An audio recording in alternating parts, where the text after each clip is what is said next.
Hello everybody, Mark here, also known as the Geo Scholar, going live today. I want to talk about the geopolitical situation going on with North Korea. One thing to understand right now, North Korea has basically become a nuclear state. North Korea is basically trying to flex its muscles with its nukes. It's been launching missiles, it launched over Japan. There is a lot of tension going on in the Pacific Rim region as far as North Korea goes. In order to understand North Korea, there's something else you have to understand. You have to understand the geopolitics and the history. Now, we could go to 1953 at the end of the Korean War, but it's not just towards the Korean War that you need to go to. You need to go all the way back to 1910. Because the roots of what's going on with North Korea go all the way back there. In 1910, the Korean Peninsula became part of the Empire of Japan. It became part of that empire. It became basically, it was colonized by Japan. And there were issues with that. During World War II, you had a lot of, basically World War II, Germany was part of it, Japan was part of it, the United States was part of it. The Korean Peninsula had a role in it as well. And this is where things get a little interesting. North Korea and South Korea, the reason you have that situation that you have now is because of the way the Korean Peninsula was freed during World War II. You see, during World War II, you had the situation where basically Soviet Union and the United States had declared war on Japan, and North Korea, what is now North Korea, was freed by the Soviet Union all the way to the 38th parallel. Basically, the 38 line in northward, that's where North Korea is. Anything south of that 38 line, that is South Korea. The southern part of the Korean Peninsula was freed by American troops, by the Allied troops. Basically, the Soviet Union and the United States at the time were allies.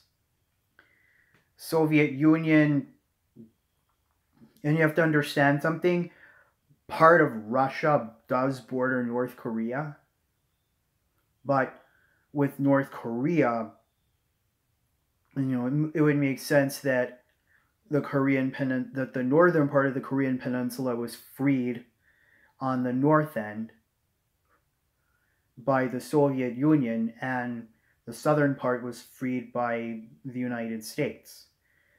Those two forces meeting at the 38 parallel. What happened next was the communist-backed, basically the communist regime of North Korea tried to invade South Korea. That sparked another war, the Korean War. That's how it started. There was this attempt to, there was this attempt, the whole goal was to reunify the Korean Peninsula. And what ended up taking place was another war. Because at that time, to understand the Korean War, you have to understand the Cold War. It was a war of ideologies. It wasn't fought in just one country. It wasn't, obviously the Soviet Union and the United States were the big players, but those are not the only players at the time. You had other factors coming into that. You had to consider all the wars that were going on. Like a lot of the wars that were taking place, that you either had a communist-backed regime or another regime. Steve, Hey, as someone who grew up during the Cold War, we were scared. I was born in 1986, so I was born towards the tail end of the Cold War.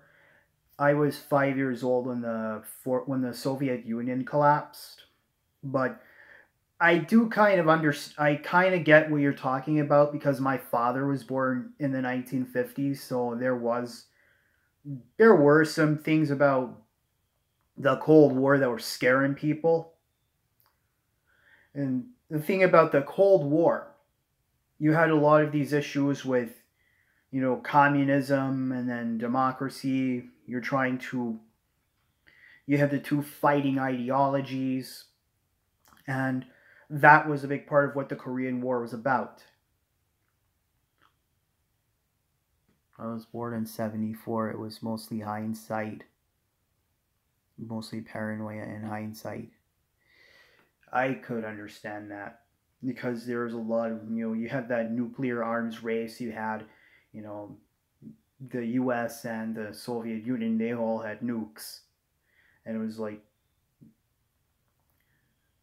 man, I could just do a whole video on on just little bits of the little wars within the Cold War itself. But the Korean War was literally just one bit of that among many conflicts that took place during the Cold War, and the Korean Peninsula, why the Korean Peninsula is where it is, where you have North Korea and South Korea. It goes back to World War II. It does not go back to the Korean War. It goes before that. The seeds of the Korean War go back to World War II. And that's what ended up taking place. And yes, Steve, I am thinking about doing more videos on that topic. There's so much I could do. And for anybody interested in more geopolitics related videos, I recommend checking out my video about Cuba. I recommend checking that video out. But again, I go back to the topic. The one thing about North Korea right now, basically after 1953, it's important to understand the Korean War never officially ended. It's in a ceasefire. And ceasefire is basically what it is. Stop firing. Basically, they've stopped shooting, but the hostilities have not fully been neutralized. You've never really had an official end to the war. And so what you have is that demilitarized zone where basically you have troops standing off. And, well, it hasn't ended. But in the case of what's going on now, North Korea would continue to hold on to its communist regime to this very day, whereas South Korea went from being one of the poorest countries in the world to now the device that I'm filming this live video on is a Samsung. Samsung being a Korean company. I got a Samsung 8 that I am filming this live video on. I mean, now you've got companies like Hyundai, Daewoo, LG. You've got so much that is going on in South Korea. South Korea has prospered and is a democratic nation, whereas North Korea has turned its back on the rest of the world. It's one of the poorest places in the world. It hates the United States, or rather, you have an ideology that has been fostered by Kim Il Sung, Kim Jong Il, and Kim Jong Un. This hatred of America, this hatred of the West. And there is also a lot of hatred towards Japan. that goes back to the days when it was colonized by Japan. But even though geopolitical relations between North and South Korea weren't that great in the past, they have improved. In fact, Japan and South Korea co-hosted the 2002 FIFA World Cup. And that shows sort of the progress that has been made since World War II and the Korean War. Things have improved. And you have a situation right now, North Korea, as poor as it is, seems to be able to go make some nukes. You have to understand, this is one thing you must understand about North Korea. North Korea wants control. North Korea, it's all about that control. It's all about that craziness. It's all about, you've got Kim Jong-un. He wants control because he's starting to see, Sorry about that. My stream, there's something that went on with YouTube. It stopped in the middle of the stream, but I'm back. But as I was saying, Kim Jong-un, he wants that control. The whole Kim dynasty of, Kim Jong-il, Kim Jong-un, Kim Il-sung, they've all wanted control. And how do you foster that control? You engender this hatred of America into the children, and they grow up with that.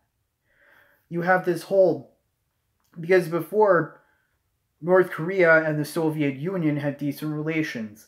Collapse of the Soviet Union happens, and then other countries start to drift away from communism. They start to go into a free market economy. North Korea is basically out there alone.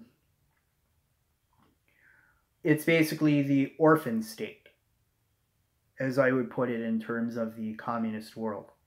Other places might be communist in name, but North Korea is really the one, is like a communist country that is literally not letting up. And it's crazy to see that you have this situation where you've got nukes. Now you think, why would North Korea do this? Let's look at the geopolitical situation. Hatred of the US, hatred of Japan. Let's think about this for a moment. Japan is right across the sea from North Korea. The United States and South Korea have good relations. Japan and the US have good relations. And while while China in recent years has been a major donor in terms of aid to North Korea, China also trades with the US. And then you also have to think about there's a more critical attitude towards North Korea and its nuclear missiles testing. There's more and more criticism towards North Korea from China. So North Korea is in a situation where even the person who's their main donor is starting to tell, hey, what's up, Junk Pile Video? Just doing a little bit on geopolitics of North Korea. But you have this situation where even North Korea's biggest donor is telling North Korea, you might want to stop doing that. Well, basically, North Korea is literally considered the hermit kingdom. It's turned its back on the rest of the world. Simply Deep 19. What's up? What's up, Simply Deep? You basically have a situation where North Korea has turned its back on most of the world, and China is even becoming more critical of North Korea. You have the situation where that desire for control. And that desire for control is based on that hatred of the West. The situation where you have literally so many nations surrounding North Korea that don't really have a problem with the US or are very friendly with the US. And it's like for South Korea and Japan to host a World Cup together, something tells me North Korea looked at that as the ultimate betrayal. And so when you really look at it, North Korea is a dictatorship. Its people are doing horribly under it. But then you wonder, what does the North Korean government want? Why would North Korea want to go and launch missiles? Why would it want to go become an antagonizer? What does it want? Well, you could say that it just wants to scare some people. My theory is that you really think about back to the Korean War. Right now, South Korea is doing very well economically. It's a democratic country. People vote. People actually have much more of a say in the government than they would if this was North Korea. A much freer country. A much more successful country. I mean, North Korea has basically languished while South Korea has literally become a success story. I mean, anybody that drives a Hyundai, that's one part of that living proof of South Korea's success story.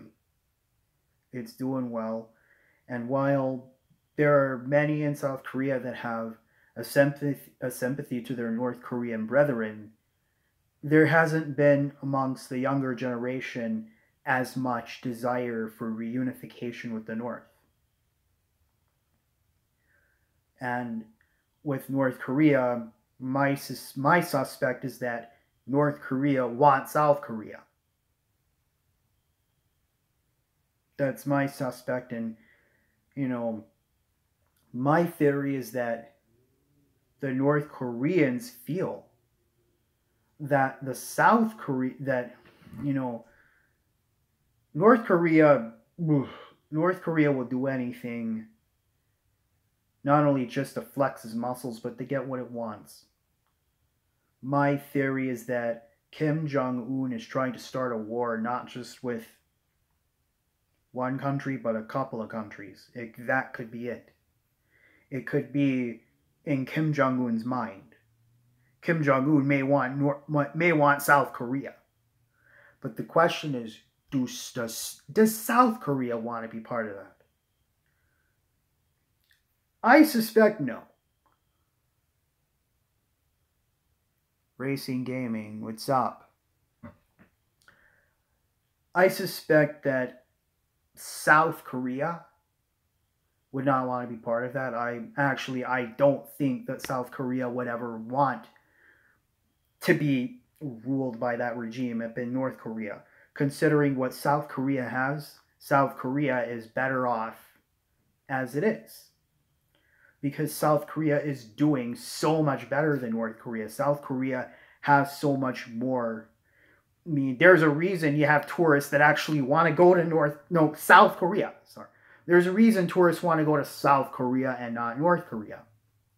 You have a place, South Korea. People visit South Korea. You look at pictures of South Korea and it's portrayed so beautifully. South Korea is like, a lot of people go there. But how many people want to go to North Korea? No. You have to think about it. What kind of country would keep its people behind a wall with machine guns, trying to keep... See, in North Korea, it's not only about trying to keep people out of North Korea, it's about trying to keep its people in. it could very well be that Kim Jong-un knows that North Korea is not in good shape. And rather than letting people out, you see people trying to escape, that's a sign that people don't want to be there. There are people who are trying to escape North Korea. And that's a sign right there that North Korea is doing badly. There are people who just want to leave and get out. It's our battle, what's up? I mean, that's a sign right there. That's a good sign. A lot of people just want to get out of North Korea. I mean, that's a good sign right there. South Korea being a prosperous nation. A nation with ties to other countries, trade with other countries. A nation that is far more democratic than its neighbor to the north. I suspect that Kim Jong-un knows this, but rather than change, the attitude is, we're going to flex the muscles. We're going to keep. It's like they're going to hold on. Oh, somebody's home. Somebody's going to annoy me today. Well, you have this situation where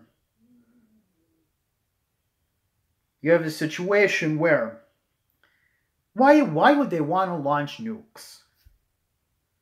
Why would North Korea want to launch nukes and possibly start a war? Well, this is just my theory. North Korea feels that the United States and Japan stand in the way. And they feel the real worry is that the North will set off missiles to Iran. Well, that is a possibility. It could set it off. Right now, North Korea is the one launching nukes.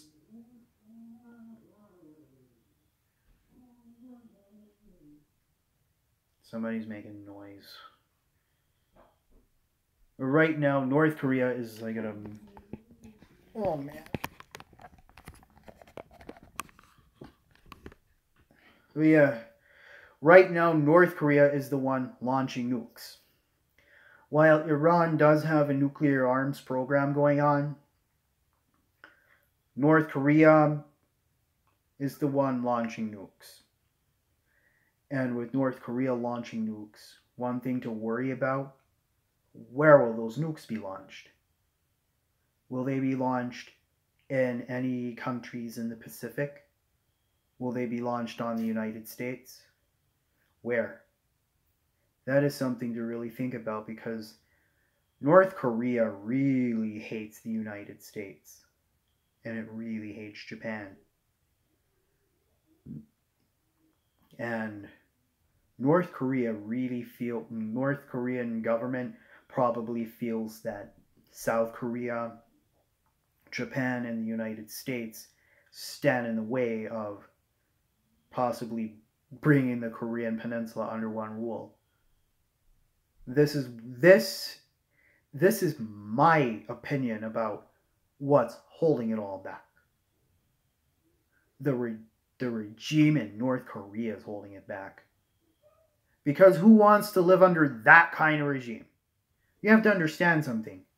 East Germany, West Germany, the communist regime had to fall before the two Germanys could reunite and become one Germany. There's only going to be one Germany, and the democratic Germany, the Germany with democracy, the Germany that was prospering, that Germany is the one that prevailed. With Korea, there are theories that they say that reunification of the peninsula might happen, but one theory said that the North Korean regime would have to collapse first. But this is the thing. Here is one thing to really think about. The North Korean famine. Okay.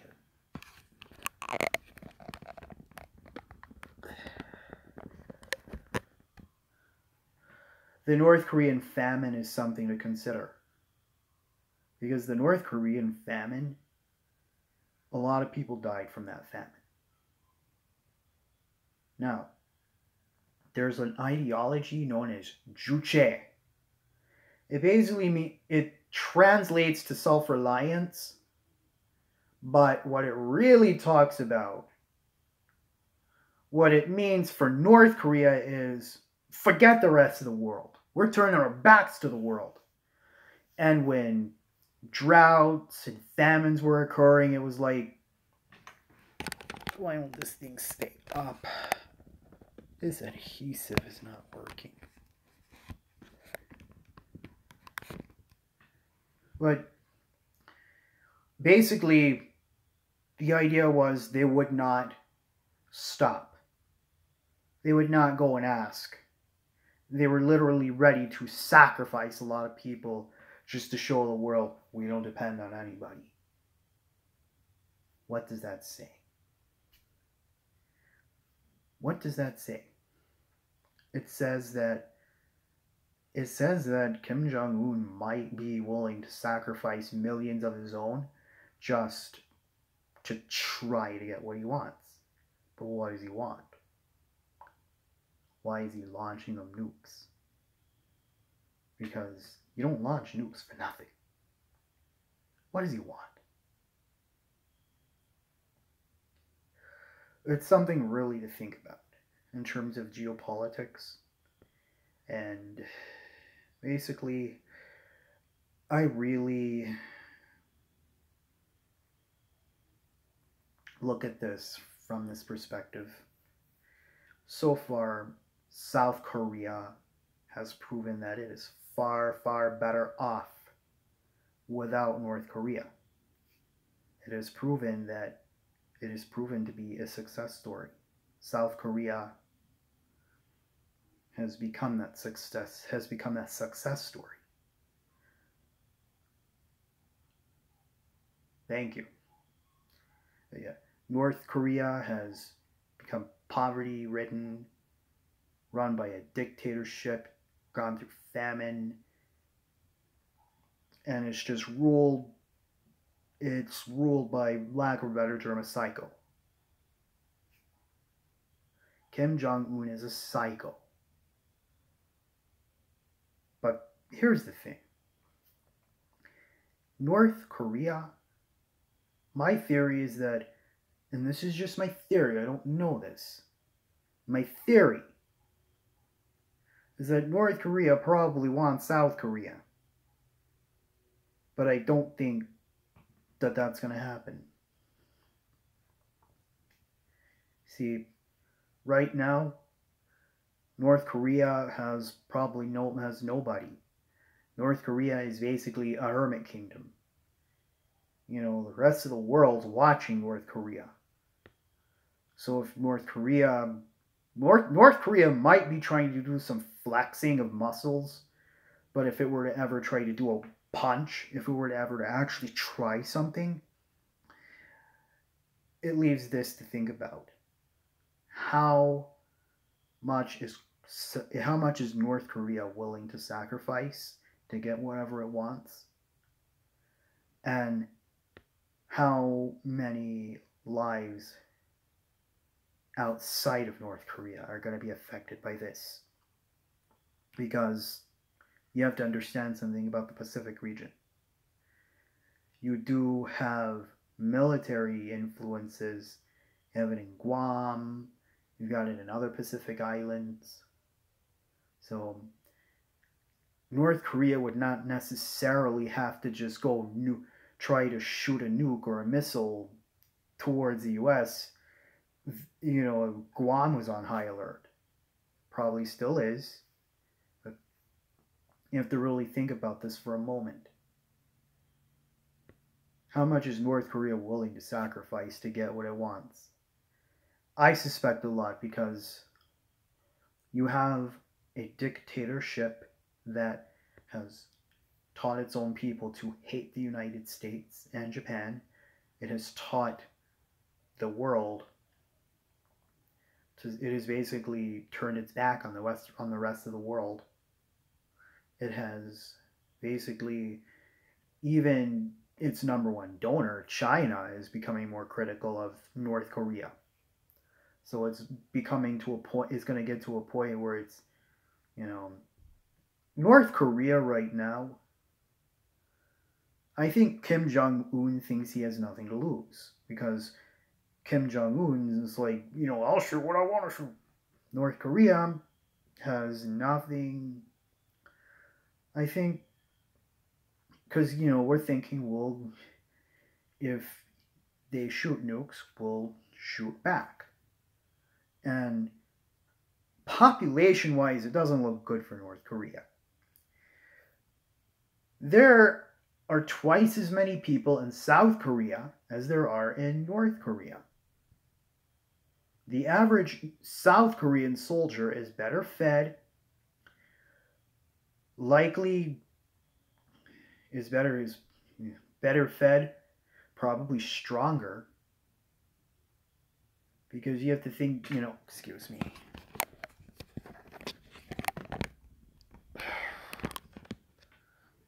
It's said that an army marches on its stomach.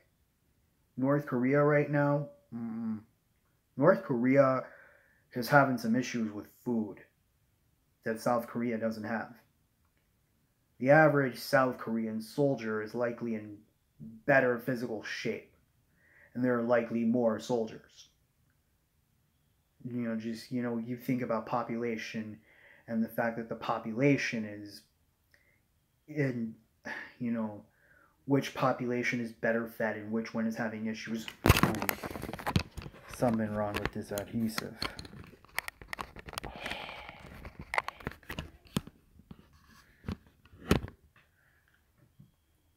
But you have to really think about that for a moment. South Korea is got a much better advantage over North Korea in terms of population, in terms of technology, in terms of just quality of life.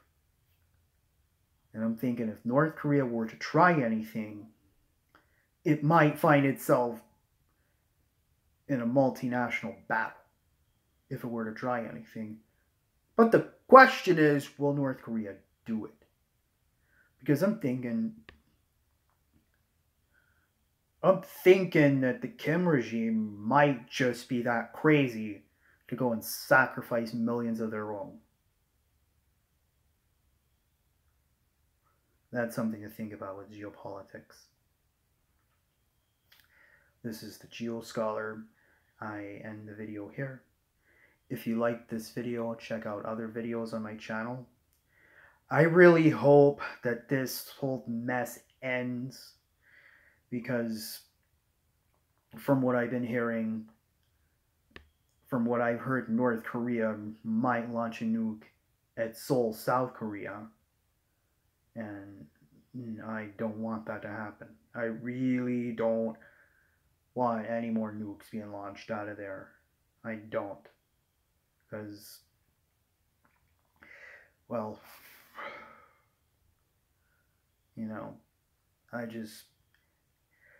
I hope that this ends and that we don't have a war, and that, personally, my hope is that North Korea no longer has that dictatorship. My hope is that if there is a reunification, my hope is that it will happen the same way it happened for Germany, with the communist regime falling and democracy being there to take, and democracy being there to take that place.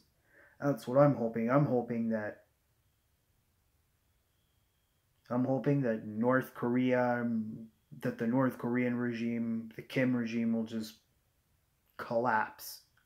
I'm hoping that it collapses and that the South Korean government will prevail.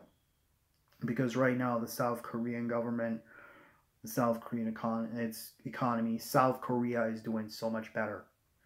There are concerns, though, that if reunification does come, it would come at a lot of economic costs. There'd be a lot of issues, because people that have been ruled, people in North Korea who have been ruled with an iron fist and that have been ruled via a lot of just problems. You know, you've got people up there suffering from malnutrition, suffering from other problems, and then if the reunification were to take place, there'd be a lot of things that you'd have to deal with socially. But other than that, I just hope that this whole situation just ends. Personally, I'd like to see the communist regime in North Korea collapse because ruling a country like that is just horrible. I am someone who believes in democracy, who believes in being able to vote, being able to have freedom. I am for democracy and freedom. That is what I am for. This is the Geo Scholar. If you like this video, check out other videos on my channel, and as always, leave a comment, like, and subscribe.